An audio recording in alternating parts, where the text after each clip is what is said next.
성 아우구스티누스의 고백론 제8권 11장. 결단 직전까지 가지만 정욕의 습성으로 인해 발목이 잡힘. 이렇게 나는 영혼이 병들어서 나를 묶고 있는 쇠사슬이 완전히 부서질 때까지 이전보다 더 심하게 자책하면서 쇠사슬에 묶인 채로 나뒹구르면서 몸부림치며 괴로워하였습니다. 왜냐하면 그 즈음에 나는 쇠사슬에서 많이 풀려나 있기는 하였지만 여전히 묶여 있었기 때문이었습니다. 주님은 엄한 자비하심 가운데에서 두려움과 수치라는 채찍의 세기를 2배나 늘리셔서 내 마음의 은밀한 곳에서 나를 압박하셨는데, 이것은 내가 모든 것을 포기하고 뒤돌아서 도망쳐 버리거나 내게 아직도 남아서 나를 조금 묶고 있는 쇠사슬이 완전히 부서지는 것이 아니라 도리어 다시 힘을 얻어서 나를 더 단단히 묶어버리는 일이 생기지 않도록 하시기 위한 것이었습니다. 나는 속으로 내 자신에게 자, 지금 해버리자, 바로 지금 하는 거야 라고 말하였고, 그렇게 말하였을 때 목표 지점으로 이동해 가서 거의 거기에 도달할 뻔하였지만 실제로 도달하지는 못했습니다. 그렇다고 해서 나는 이전의 상태로 되돌아가 버린 것은 아니었고, 목표 지점 근방에 멈춰 선 채로 숨을 고르고 있었습니다. 나는 다시 시도해서 목표 지점에 아주 가까이 갔고 아슬아슬하게 도달하지 못한 것이었기 때문에 손을 내밀었을 때 그 목표 지점이 닿을 듯 말 듯 하였지만 죽음에 대하여 죽고 생명에 대하여 살고자 하는 확고한 결심이 아직 서지 않아서 주저하고 망설였기 때문에 그 목표 지점을 만지거나 붙잡거나 거기에 도달하지는 못했습니다. 내가 이렇게 주저하고 망설인 것은 익숙하지 않은 선한 삶보다는 익숙한 악한 삶이 내게 더 큰 힘을 발휘하고 있었기 때문이었습니다. 내가 딴 사람이 될 순간이 점점 더 가까이 다가올수록 더 큰 두려움과 공포가 엄습해 왔습니다.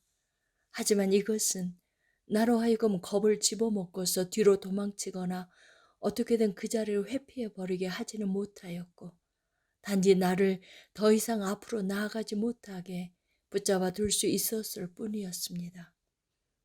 내가 오랫동안 애지중지해왔던 쓰레기보다 더 쓸데없고 헛된 것들 중에서도 가장 헛된 것들이 아직도 여전히 내 발목을 붙잡고 있었습니다. 그것들은 내 육신의 옷자락을 살짝 잡아당기면서 부드러운 목소리로 이렇게 속삭였습니다. 정말 우리를 떠나려는 건가요? 당신이 우리를 떠나는 바로 그 순간부터 우리는 영원히 다시는 당신과 함께 할 수 없게 될 텐데도요. 그 순간부터 당신은 이런저런 것들을 영원히 하지 못하게 될 텐데 그래도 괜찮겠어요? 그것들은 이런저런 것들이라는 말로써 내게 얼마나 추악하고 부끄러운 일들을 암시한 것인지를 내 하나님은 잘 아시오니 주님의 자비하심으로 그 말에 암시하는 것들로부터 이 종의 영혼을 지키시고 보호해 주십시오. 그것들은 내 앞에 공개적으로 나서서 나의 길을 가로막고 내가 떠나는 것을 노골적으로 반대한 것이 아니라 그것들을 떠나가고 있던 나의 등 뒤에서 내 옷자락을 살짝 잡아당기며 작은 소리로 속삭여서 나로 하여금 돌아보게 만들고자 하였기 때문에 나는 그것들이 내게 한 말들을 절반도 알아듣지 못하였지만 그것들의 방해로 나의 발걸음은 지체되었습니다. 왜냐하면 몹시 거칠고 사나운 습성이 내게 너는 그것들 없이 네가 살아갈 수 있다고 생각하는 것이냐고 끈질기게 반문할 때 나는 과감하게 그것들을 뿌리쳐서 떨쳐내버리고서 내가 부르심 받은 곳으로 단숨에 뛰어가지 못하고 계속해서 망설이고 주저하였기 때문이었습니다. 하지만 이제는 그것들이 속삭이는 소리가 거의 잦아들고 희미해졌는데 이것은 내가 앞을 향하여 조금만 더 나아가면 도달할 수 있는데도 그것을 두려워하고 바라만 보고 있던 그 목표 지점에서 절제의 고결한 위험이 흐트러짐이 없으면서도 청명하고 쾌활한 모습으로 의심하지 말고 오라고 내게 진솔하고 다정하게 말을 건네면서 이 땅에서 믿음의 선한 모범을 보이며 살았던 수많은 사람들을 안고 있는 그 거룩한 손을 뻗어 나를 영접하여 품에 안으려고 하였기 때문이었습니다. 그 손 안에는 수많은 소년들과 소녀들이 있었고 온갖 연령층의 수많은 결혼하지 않은 남자들이 있었으며 일생 동안 정결하게 산 과부들과 처녀로 늙은 여자들이 있었습니다. 그들은 모두 절제하는 가운데 순결을 지키고 살아온 사람들이었기 때문에 그들에게는 자신들이 낳은 육신의 자녀들은 없었지만 그들의 남편이 되신 주님으로 말미암아 기쁨의 자녀들을 많이 둔 어머니들이 되었습니다. 절제는 나를 보고 웃으며 나를 격려하기 위해 반쯤은 힐난하는 어조로 내게 이렇게 말하는 것 같았습니다. 이 청년들과 이 처녀들이 해낸 일을 너는 해낼 수 없다고 생각하는 것이냐? 혹시 너는 그들이 자신들의 하나님이신 주님을 의지하지 않고 그들 자신의 힘으로 이런 일을 해낸 것이라고 생각하는 것이냐? 그들의 하나님이신 주님이 나를 그들에게 주신 것이다. 왜 너는 네 자신의 힘으로 서려고 하면서 너는 설 수 없다고 생각하는 것이냐? 두려워하지 말고 네 자신을 주님께 맡겨라. 주님이 너를 붙들어 주실 것이고 너는 넘어지지 않게 될 것이다. 주님이 너를 영접하여 치료해 주실 것이니 안심하고 네 자신을 주님께 맡겨라. 나는 너무나 창피하고 부끄러웠습니다. 왜냐하면 나는 아직도 저 쓰레기 같은 것들이 내게 속삭이는 소리를 떨쳐내 버리지를 못하고 여전히 어떻게 할지를 결정하지 못한 채로 주저하고 망설이고 있었기 때문이었습니다. 절제는 내게 다시 이렇게 말하는 것 같았습니다. 너는 땅에 있는 저 더럽고 추악한 지체들의 소리에 귀를 막고서 더 이상 듣지 말고 도리어 그 지체들을 죽이라. 그것들은 너에게 쾌락들에 대하여 말하지만 그 쾌락들은 내 하나님의 법이 금하고 있는 것들이다.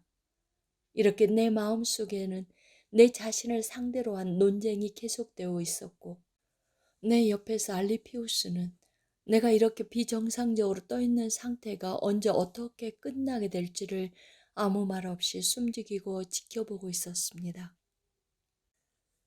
12장 하나님의 음성을 듣고 회심이 일어나 깊은 묵상이 내 심령의 깊고 은밀한 곳으로부터 나의 온갖 비참하고 참담한 것들을 끌어내어서 내 마음의 눈앞에 산더미처럼 쌓아놓자 세찬 눈물의 폭우를 동반한 거센 폭풍이 내 마음속에서 일어났습니다.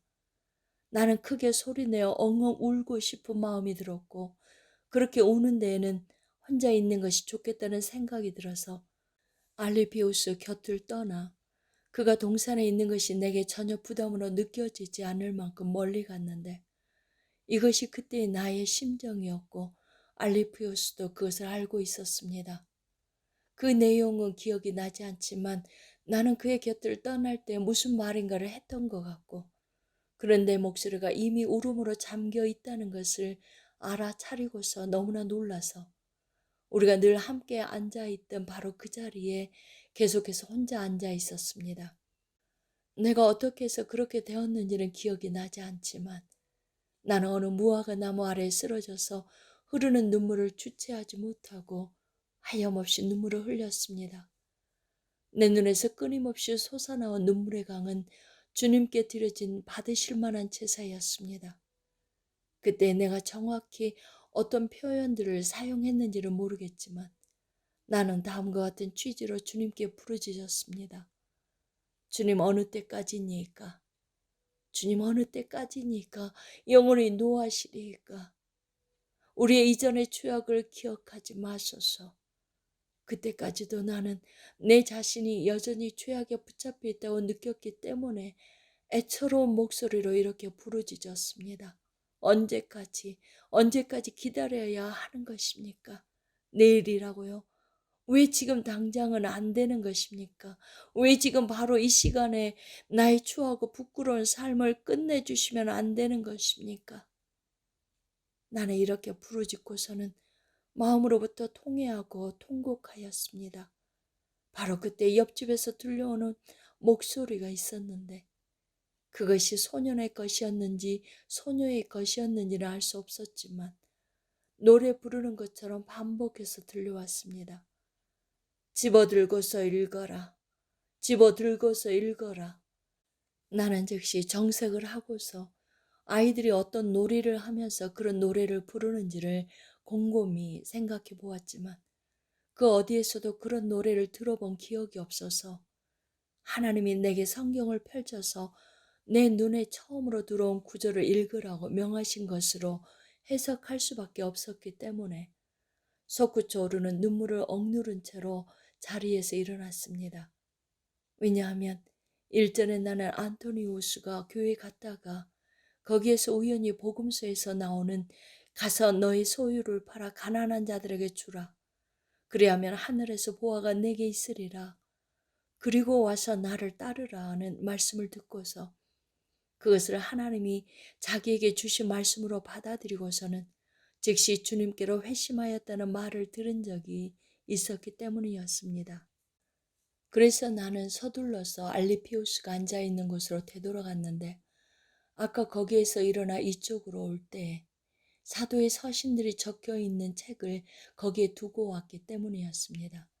나는 그 책을 얼른 집어들고 아무데나 펼쳐서 내 눈에 가장 먼저 들어온 구절을 읽었습니다.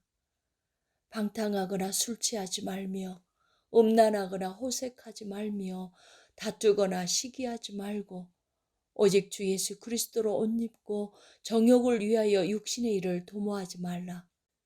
나는 더 이상 읽고 싶지도 않았고 읽을 필요도 없었습니다. 그 구절을 다 읽고 나자 그 즉시 확신의 빛 같은 것이 내 마음속에 부어져서 의심의 모든 어두움은 사라져버렸습니다. 나는 내가 읽은 그 구절의 손가락이나 다른 어떤 것으로 표시를 한 후에 책을 덮고서 지금까지 일어난 일들의 자초지종을 차분한 표정으로 알리피우스에게 들려주었습니다. 그러자 그는 그동안 자기 자신 안에서 어떤 일이 일어나고 있었는지에 대해서 내게 말해 주었는데 나는 그에게 그런 일들이 있었는지를 전혀 모르고 있었습니다. 그런 후에 그는 내가 읽은 구절을 자기에게 보여달라고 해서 보여주었더니 내가 읽은 구절 다음에 나오는 말씀에 주목하였습니다. 나는 거기에 어떤 말씀이 나오는지를 모르고 있었는데 그 말씀은 이런 것이었습니다. 믿음이 연약한 자를 너희가 받되 그는 이 말씀을 자기에게 적용하였고 내게도 그렇게 말해 주었습니다. 그는 이 권면의 말씀에 힘을 얻어서 늘 그래왔듯이 심각하게 고민하거나 주저하지 않고 나의 선한 뜻과 결심을 그대로 받아서 함께 하기로 하였는데 이 점에서 나와 그는 전에도 너무 달랐고 그가 나보다 더 나았습니다. 우리는 어머니에게로 가서 우리에게 무슨 일이 일어났는지를 말씀드렸고 어머니는 기뻐하셨습니다. 어떻게 해서 우리에게 그런 일이 일어나게 되었는지를 좀 더 자세하게 설명해 드리자 어머니는 자신이 나를 위하여 눈물을 흘리고 탄식하며 절절하게 구하였던 것보다도 훨씬 더 많은 것을 주님이 내게 허락하셨다는 것을 아시고서는 뛸 듯이 기뻐하시면서 우리가 구하거나 생각하는 모든 것에 더 넘치도록 능히 해주시는 주님을 찬송하였습니다.